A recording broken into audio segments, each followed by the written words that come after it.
പെരിയാറിലെ മത്സ്യക്കുരുതിയിൽ കുറ്റക്കാർക്കെതിരെ നടപടിയെടുക്കണമെന്നാവശ്യപ്പെട്ട് AKDS പറവൂർ താലൂക്ക് കമ്മിറ്റിയുടെ നേതൃത്വത്തിൽ പറവൂർ ഫിഷറീസ് ഓഫീസിന് മുന്നിൽ പ്രതിഷേധ ധർണ നടത്തി. പെരിയാറിലെ മത്സ്യക്കുരുതിക്കെതിരെ കുറ്റക്കാർക്കെതിരെ നടപടിയെടുക്കണമെന്നാവശ്യപ്പെട്ട് പറവൂർ ഫിഷറീസ് ഓഫീസിന് മുന്നിൽ AKDS പറവൂർ താലൂക്ക് കമ്മിറ്റി പ്രതിഷേധ ധർണ നടത്തി.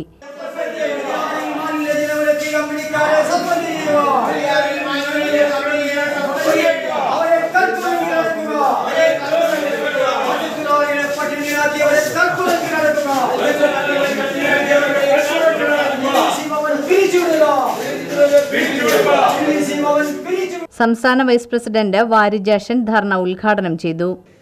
ഈ വകുപ്പുകളൊക്കെ എന്താ ചെയ്യുന്നത്?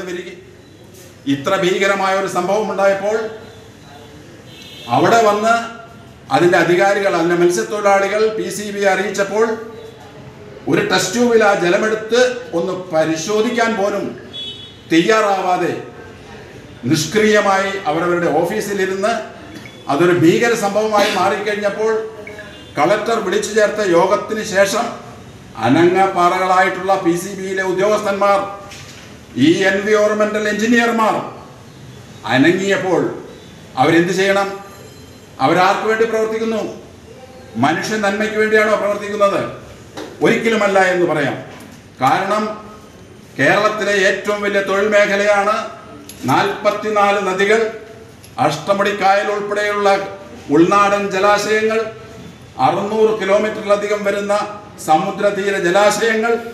ഇതിലെ ഏറ്റവും വലിയ മത്സ്യമേഖല, ആ മത്സ്യമേഖലയാണ് കേരളത്തിലെ തൊഴിലാളികളുടെ, യുവജനങ്ങളുടെ, വരും തലമുറയുടെ ഏറ്റവും. താലൂക്ക് പ്രസിഡന്റ് VG സുനിൽകുമാർ അധ്യക്ഷനായിരുന്നു.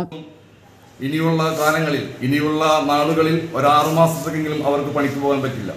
ആ സമയത്തുള്ള എല്ലാ ആനുകൂല്യങ്ങളും, നഷ്ടപരിഹാരം ഉൾപ്പെടെയുള്ള ആനുകൂല്യങ്ങൾ ബന്ധപ്പെട്ട ഗവൺമെൻറ് തലത്തിൽ നിന്നും അവർക്ക് ഉണ്ടാകണമെന്ന് ഞങ്ങൾക്ക് ആവശ്യപ്പെടുകയാണ്. അതുകൂടാതെ ഇന്ന് ഈ പ്രതിഷേധ സമരം ഇനിയും ഇതുപോലെയുള്ള കാര്യങ്ങൾ ഇനിയും ഈ കമ്പനികൾ നടത്തിയാൽ ഇനി അതിരൂക്ഷമായ പ്രതിഷേധവുമായി അഖില കേരള തീവ്രസഭ എന്നും ഉണ്ടാകും എന്നും ഈ സമയം ഉറപ്പു നൽകുന്നു. ജില്ലാ കമ്മിറ്റി അംഗങ്ങളായ Radhakrishnan, Madanan, Balakrishnan, Natarajan, joint secretary Pradeep, vice president PV Sunil, Raghunathan, Bhadran, secretary Thampi മുഴങ്ങിൽ എന്നിവർ സംസാരിച്ചു.